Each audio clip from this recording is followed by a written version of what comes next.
Welcome to Positive Perspectives, a podcast dedicated to sharing powerful stories but presents opportunities to grow from lived experiences.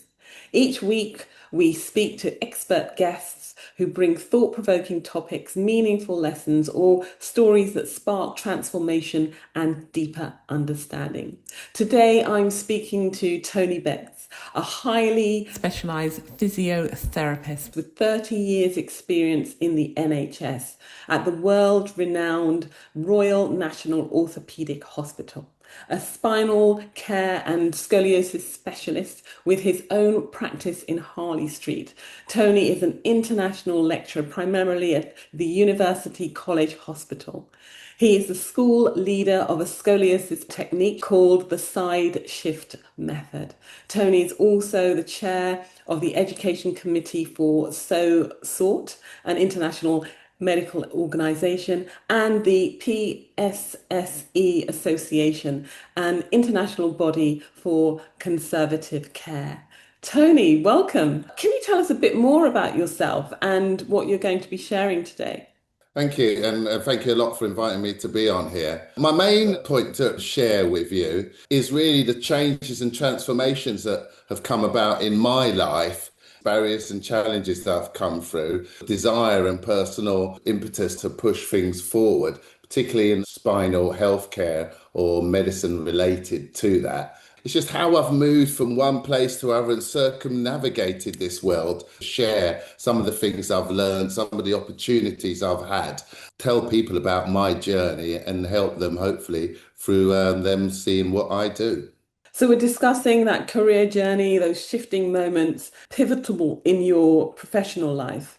Yeah, that's right. My journey sort of started off at a very young age. I was always quite interested in the world of physical health and education from about the ages of about 14. I started to get interested in physical therapy. I was fortunate enough, I had a family member that sort of took me into their care and demonstrated and showed me what their techniques was. That didn't put me off. So I spent some time trying to study and trying to look at the different areas that I needed to actually become competent in order to become into this field. So I studied for that and applied for these different physical therapy schools. And in fact, one of the first ones I applied for was one of the London schools of physiotherapy. And when I went there, I was told that maybe I shouldn't really apply to here because I probably wasn't the right type to be doing this type of career. And that was from the principal school of that. So that was slightly off-putting at the time. I was looking at different areas of physical therapy, and then I did a degree in physiology, psychology and genetics, having sort of been overqualified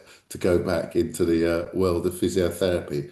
That moment showed me that there are barriers to overcome. It's necessary to try and find ways to get through that. I think my personality is such that I'm stubborn. It drives me to try and overcome some of the stereotypical things that people might assume of the people that they see. So I'm always trying to change that. So what did that teach you about resilience and challenging those assumptions?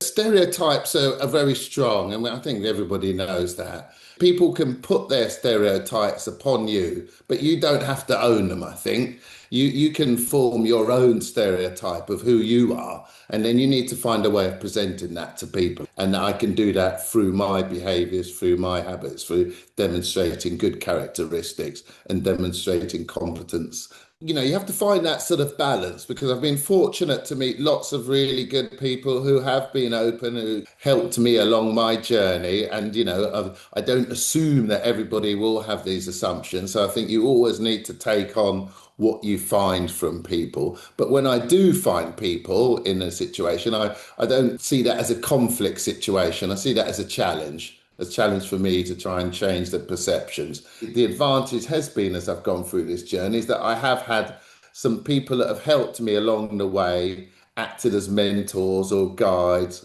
or even coaches that have helped me overcome some of those things.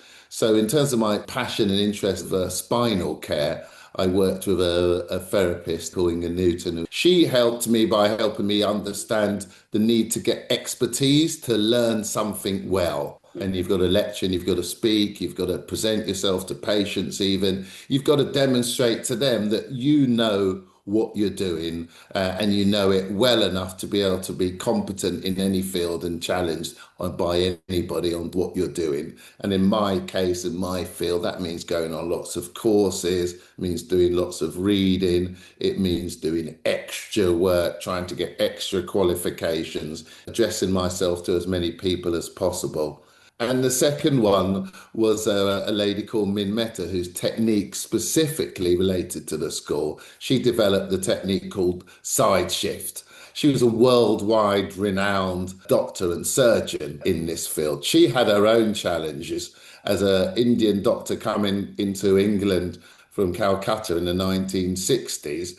She, despite her being a surgeon, she wasn't allowed to do surgery in England at that time because there was some bias towards her qualification. So she had to do non-surgical things and became into conservative care. So she understood the barriers that can be presented to people. And she taught me a little bit more about resilience. You learn to adapt, develop your competencies, demonstrate that to people through good science, good evidence, good research, which is really important in what we do, so that you can show people through peer reviews that what you're doing works, has a good analysis to it, and people can challenge you and that you're prepared to challenge. And then people will generally accept you more if they see that you've gone through this process. It's really interesting because the themes that are coming out for me are be an expert at what you choose to do. And the other thing is you're finding people to collaborate with or work with, and you can learn from each other. But also, it doesn't really matter who people perceive you to be. You are who you are. And when you have that human connection, you can connect on a different level when it comes to bringing in the expertise or having something to communicate and talk around. Yeah, no, I think I totally agree with that. With my kind of mentors and my knowledge base there, I still felt there was something missing, and I've got a kind of thirst for knowledge. So I sort of went to explore what else was out there. There was this first conference in Milan, and I've become a founding member of an international spinal group ever since that. Surgeons and therapists, orthotists, nurses, people from all around the world who share a common passion and an idea from different cultures and communities taught me that we can work together and collaboration is important. If you really want to become a competent expert, just push yourself a little bit, but try and find people that you can share that sort of passion and drive with, because they can help educate you and enhance what you do. And that there is a bigger world out there than the world just within our own community. So, how did finding this international community help to shape you personally? It sort of enhanced my passion for the field. It improved my expertise and knowledge because all of a sudden I was exposed to people from all around the world, people from experts in America, Australia, India, all around Europe, who had a really specific knowledge, and they were really willing to pass that on to me. I just sort of absorbed that really, and it improved my competency. This group is much about proving evidence based in which a non-operative therapy works for spinal care.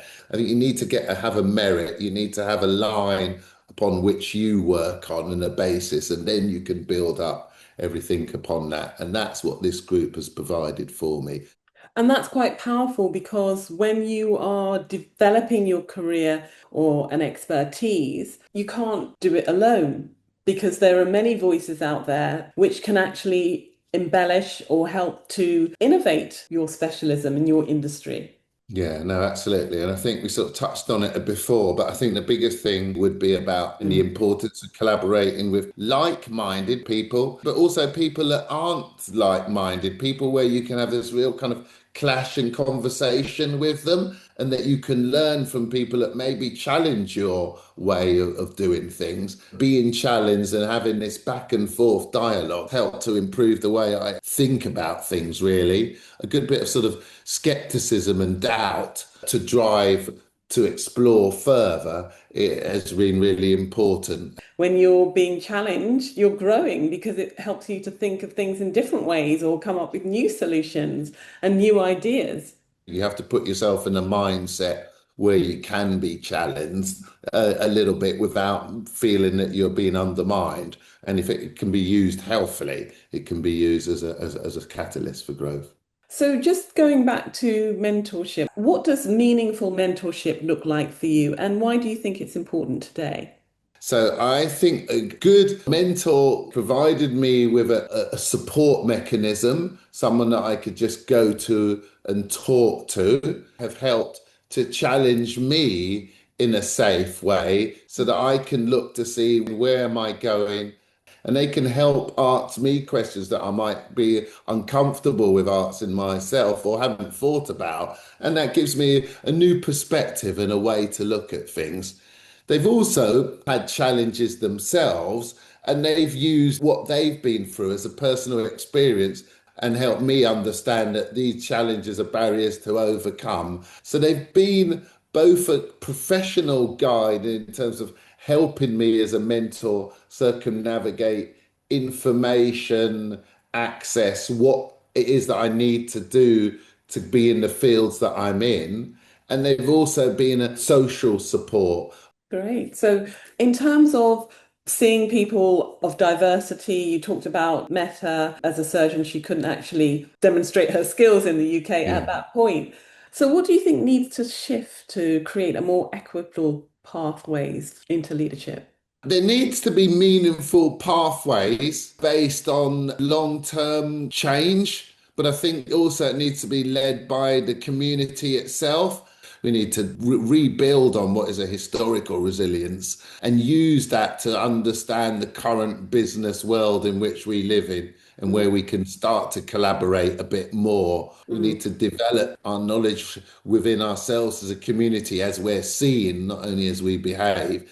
So, what message do you want to pass on to younger professionals, especially those who may not see themselves represented in a field like yours?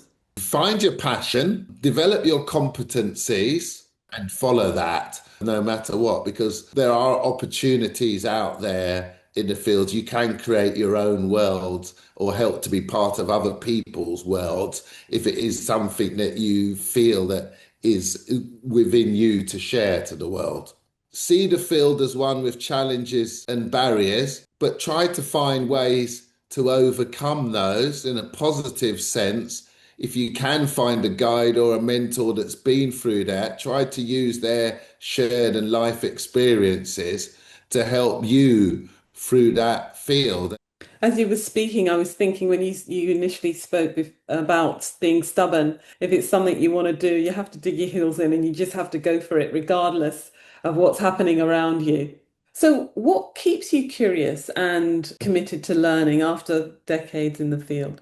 I just have an inherent thirst to learn things. I love reading. I love the concept of growing by knowledge, and always being open to learning is what can help me grow. It's part inherent, but it's also a deliberate drive to Mm. try and make sure that I'm always trying to educate myself, because I think that means that you put yourself in a position where if you're challenged, you feel confident enough and you have the tools to be able to actually say something worthwhile. And that's important, because if you don't have that, you won't be taken seriously.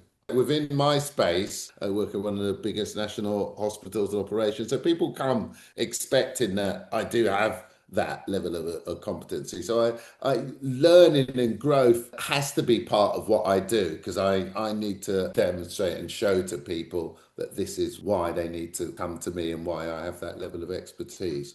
Is there anything more you want to tell our audience, or is there one takeaway that you'd like to tell our audience? The concept of giving back or giving forward, people that find themselves in a position where they've had this journey of success need to help people that want to come and be open and generous in themselves as much as they can, so that we can help to elevate and lift the whole community.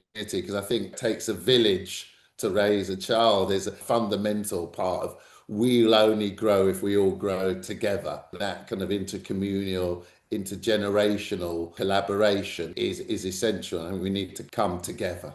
I like that phrase. We only grow when we grow together. Thank you, Tony. Thank you so much for such an inspiring discussion, demonstrating how resilience, collaboration, doubt, inquiry, when you're courageous and you tap into it, you can actually propel yourself into spaces where you're nurtured and can grow. Thank you. It's been a pleasure.